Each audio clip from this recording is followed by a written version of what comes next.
Inilah Injil suci menurut Matius. Ketika mendengar bahwa Yohanes Pembaptis ditangkap, Yesus menyingkir ke Galilea.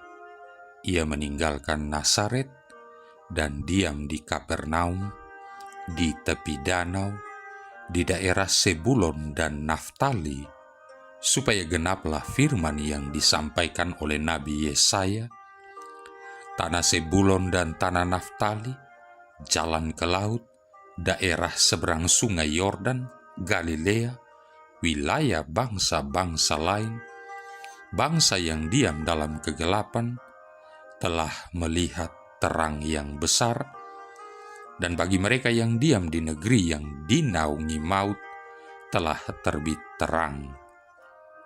Sejak waktu itu, Yesus memberitakan, "Bertobatlah, sebab kerajaan surga sudah dekat." Yesus pun berkeliling di seluruh Galilea. Ia mengajar dalam rumah-rumah ibadat dan memberitakan Injil kerajaan Allah, serta melenyapkan segala penyakit dan kelemahan di antara bangsa itu. Maka tersiarlah berita tentang Dia di seluruh Syria, dan dibawalah kepadanya semua orang yang buruk keadaannya, yang menderita pelbagai penyakit dan sengsara, yang kerasukan, yang sakit ayan dan lumpuh, lalu Yesus menyembuhkan mereka. Maka orang banyak berbondong-bondong mengikuti Dia. Mereka datang dari Galilea dan dari Dekapolis, dari Yerusalem, dari Yudea, dan dari seberang Yordan. Demikianlah sabda Tuhan. Saudara-saudari yang terkasih, Yesus pun berkeliling di seluruh Galilea. Ia mengajar dan memberitakan Injil kerajaan surga, serta menyembuhkan orang-orang di antara bangsa itu dari segala penyakit dan kelemahan mereka. Penyembuhan segala sakit penyakit merupakan bagian penting dalam pelayanan Yesus di atas bumi ini, di samping memberi pengajaran dan berkhotbah tentang kerajaan surga. Dari ketiga aktivitas pelayanan ini, Yesus menunjukkan bahwa kerajaan surga atau kerajaan Allah sesungguhnya telah datang, dan bahwa pemerintahan atau kekuasaan dosa sedang mendekati akhirnya.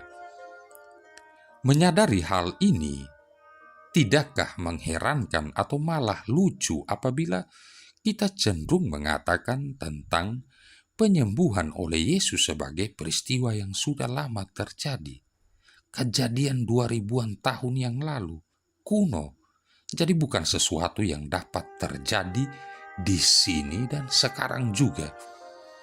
Saudara-saudari yang terkasih, ingatlah akan kebenaran ini, bahwa kerajaan Allah masih ada bersama kita pada hari ini, dan Yesus masih memiliki kuat kuasa untuk menyembuhkan.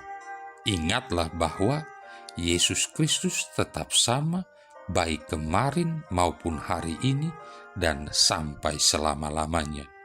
Ibrani bab 13 ayat 8. Dalam kitab suci, kita dapat membaca bahwa Allah menggunakan orang-orang biasa untuk membuat mujizat penyembuhan.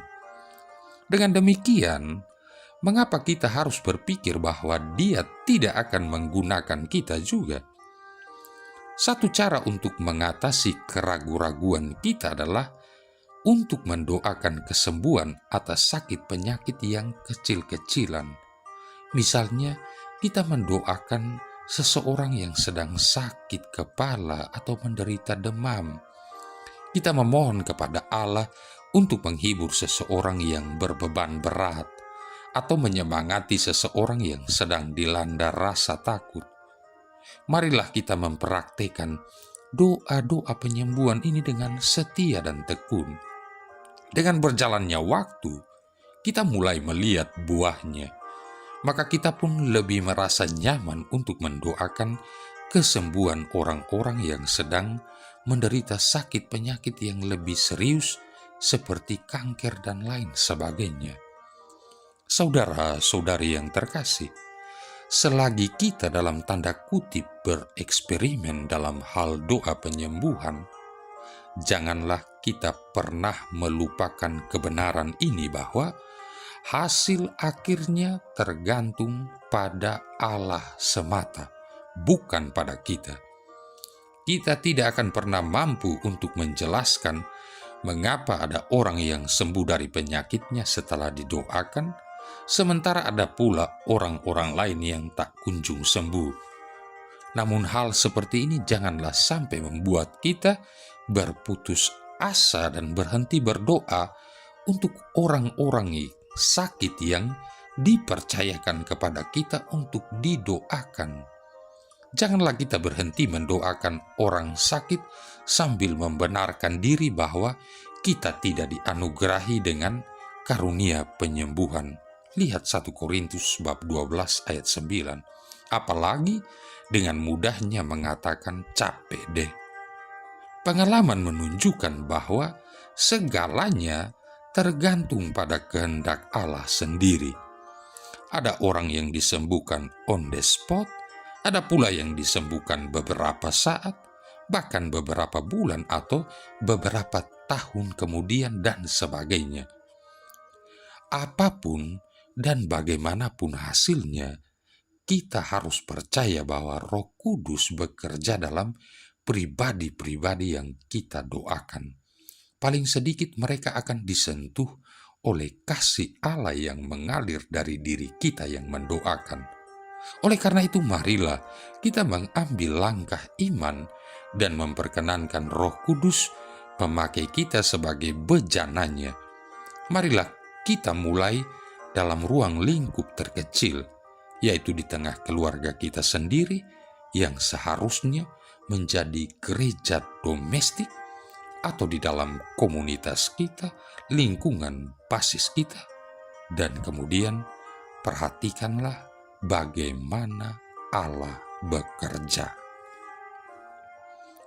Marilah berdoa.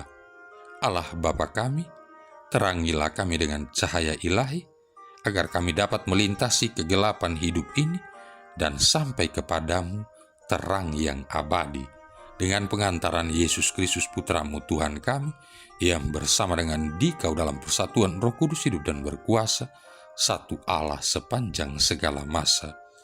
Tuhan memberkati kita sekalian, Bapa, Putra, dan Roh Kudus.